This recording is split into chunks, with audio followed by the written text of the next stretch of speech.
Bonjour et bienvenue. Aujourd'hui, on va plonger dans un livre absolument fondamental, celui du psychiatre Viktor Frankl, Découvrir un sens à sa vie.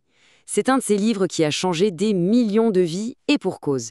C'est bien sûr un récit sur la survie, mais c'est surtout, et c'est ça qui est puissant, une exploration de ce qui nous permet de tenir bon, même dans les pires situations imaginables. Alors imaginez un peu la scène. Un psychiatre qui commence sa thérapie, non pas en demandant ce qui ne va pas, mais avec cette question brute, directe. Pourquoi ne vous suicidez-vous pas? C'était ça l'approche de Viktor Frankl. Une question choc, c'est sûr, mais conçue pour aller droit au cœur de ce qui nous rattache à la vie. Parce que vous comprenez, c'est dans la réponse que tout se joue. Pour une personne, ce sera l'amour pour son enfant. Pour une autre, un talent qu'elle doit absolument exploiter. Pour une troisième, peut-être une cause à défendre. Cette question, ce n'est pas du tout une provocation, c'est un outil. Un outil pour trouver ce fil de sens auquel on peut se raccrocher. C'est la base de toute sa thérapie. Mais la force de cette idée, elle ne vient pas du confort d'un cabinet de psychanalyse, pas du tout. Elle a été forgée, testée, dans l'endroit le plus inhumain qui soit, un camp de concentration nazi. Frankl n'était pas un simple observateur, il était un prisonnier. Son arrivée à Auschwitz, c'est le début de la descente aux enfers. Entassé avec 1500 autres personnes dans un wagon à bestiaux, l'angoisse monte, jusqu'à ce que le panneau confirme la terrible destination. Et là-bas, dès les premiers instants, la vie ne tient plus qu'à un fil, suspendue à une décision complètement arbitraire. La sélection. Sa simplicité était absolument glaçante. Un officier SS, d'un simple geste de l'index, décidait du sort de chaque personne qui descendait du train. Un doigt pointé à gauche, la chambre à gaz. Un doigt pointé à droite, les travaux forcés. Pour 90% des gens du convoi de Frankl, le verdict, c'était la mort. Immédiate. Pour ceux qui, comme Frankl, sont envoyés à droite, la déshumanisation commence. On leur prend tout, leurs affaires, leurs vêtements, leurs cheveux. Le docteur Viktor Frankl n'existe plus. Il devient simplement un numéro, tatoué sur sa peau. Le numéro 119-104.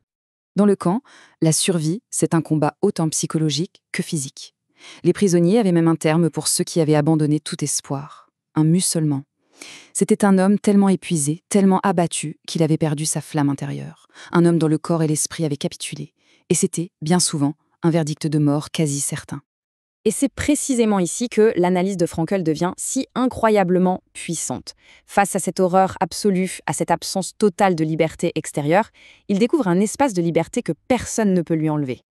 Un matin, alors qu'il marche dans un froid glacial vers un chantier, Frankl se met à penser très fort à sa femme.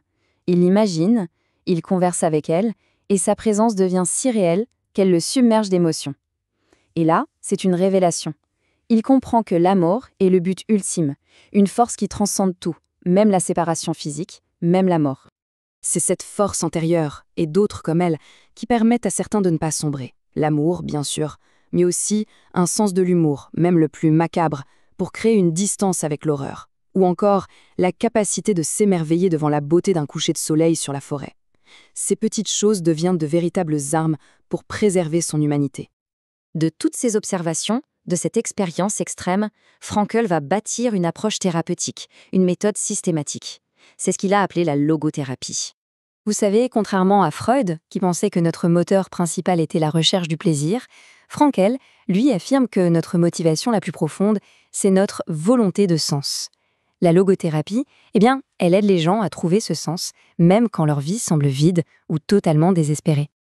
D'accord, mais comment le trouve ce sens? Frankl nous propose 3 grandes pistes. La première, c'est par l'accomplissement, en se consacrant à une mission ou en créant quelque chose. La deuxième, c'est par l'amour, que ce soit pour une personne ou pour la beauté du monde, un peu comme Frankl l'a vécu lui-même, en pensant à sa femme.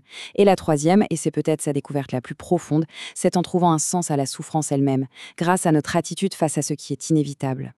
Et tout ça, ça nous amène au message le plus fondamental, le plus libérateur du livre de Frankl.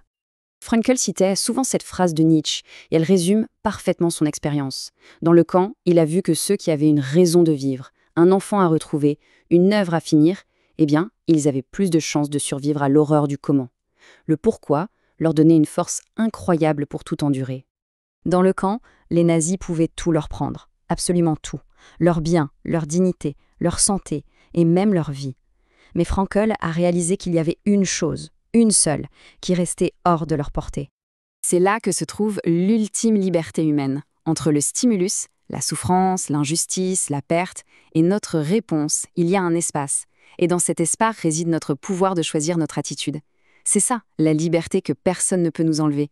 Même dans les pires conditions, certains prisonniers choisissaient de rester dignes, d'aider les autres, de conserver leur humanité.